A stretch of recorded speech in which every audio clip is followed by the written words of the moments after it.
Perkenalkan saya Reni. Jadi Teh Reni, ya. Kak Reni. Saya sedikit mau cerita ini fun fact-nya saya single mom. Kita sama-sama mau hilang untuk healing tapi ternyata mantan suami saya juga ada di sini.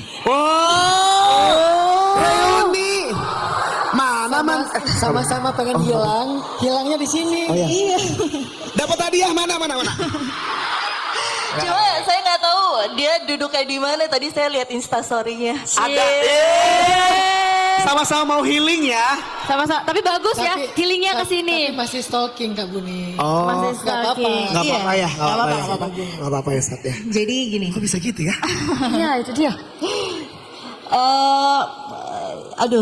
Saya mau bercerita sejujurnya kalau ngomongin tentang pernikahan kami. Aduh gak enak ya ada yang Iya ada di sini, aduh. orangnya, nggak apa-apa. Enggak, Maksudnya mungkin justru. bagian-bagian dari proposal. jangan Iya. Oh, iya. Jadi kami menikah 8 tahun, tapi kami berpisah di September tahun lalu.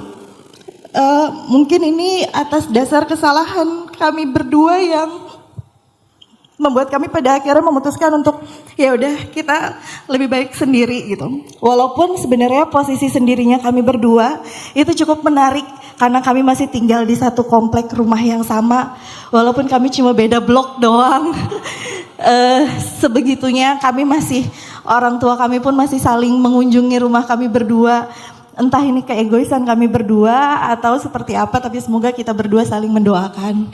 Yang saya mau tanyain, sebenarnya emang kalau hilang itu kita harus tidak berhubungan sama sekali ya. Karena saya merasa kayak gini, kami punya seorang putra yang kami rasa kami tetap harus berada di sisi orang tua gitu. Saya tuh cuma pengen kapan-kapan kita bisa pergi bareng. Kalau kayak gitu masih boleh nggak sih Ustadz sebenarnya?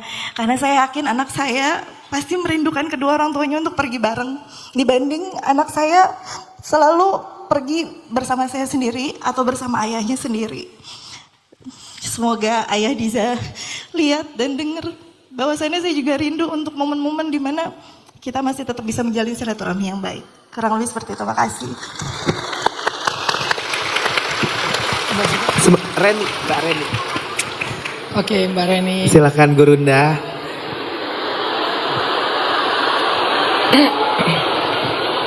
Mbak Reni kan bulan September ya, September, Maret. Belum terlalu lama sih, masih ada lah.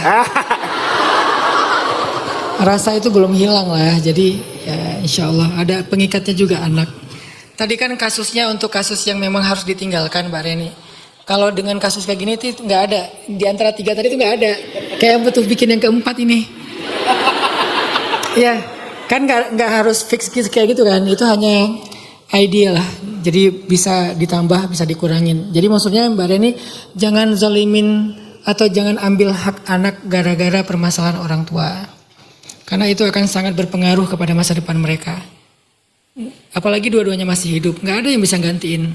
Mungkin Mbak Reni berusaha untuk kuat menjadi single parent bagi mereka, bagi dia misalnya. Tapi tetap aja sentuhan sosok ayah itu nggak tergantikan, sebagaimana juga sosok ibu nggak tergantikan. Kalau saya sih berharap ini sebuah proposal ya. Mudah-mudahan nanti ada jalan Allah akan islah di antara kalian, sehingga nanti Allah satukan lagi kalian dalam satu atap. Amin ya Allah. Amin. Sebagai suami istri. Karena kalau kalian nggak satu atap, tapi kalian misalnya punya amanah anak, saya nggak tahu seberapa kuat kalian saling menjaga. Jangan sampai nanti kita kayak dengan dasar anak, kita nggak mampu menjaga diri malah terjebak ke dalam dosa. Tapi gara-gara menghindari dosa, kita malah zalim kepada anak. Nah ini kan dilema-dilema yang harus dipertimbangkan ya. Jadi kalau saya sih, saya nggak tahu masalahnya apa, itu kan masalah privasi. Tapi kalau misalnya masih mungkin untuk bareng lagi, semoga itulah yang paling baik gitu. Dan semoga itulah yang akan menjadi, nggak ada yang kalah, semuanya jadi pemenang. Anaknya pemenang, Mbak Reni pemenang, suaminya juga pemenang insya Allah. Tapi kalaupun enggak, maka bagilah tugas masing-masing. Gak apa-apa jalan bareng, tapi harus kuat banget menjaga diri karena statusnya udah nggak suami istri lagi.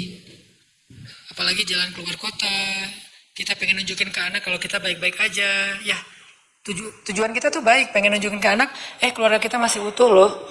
Terus kita jalan, anaknya bilang aku mau liburan kemana, misalnya jalan keluar kota. Gimana ya nyetingnya gitu, nge-arrange-nya, agak repot sih. Jadi, tapi ya setiap orang kan punya tantangannya masing-masing ya. Kalau kita balikin kepada poin pertama, mungkin ini cara Allah membentuk kalian berdua. Ada pasang surutnya.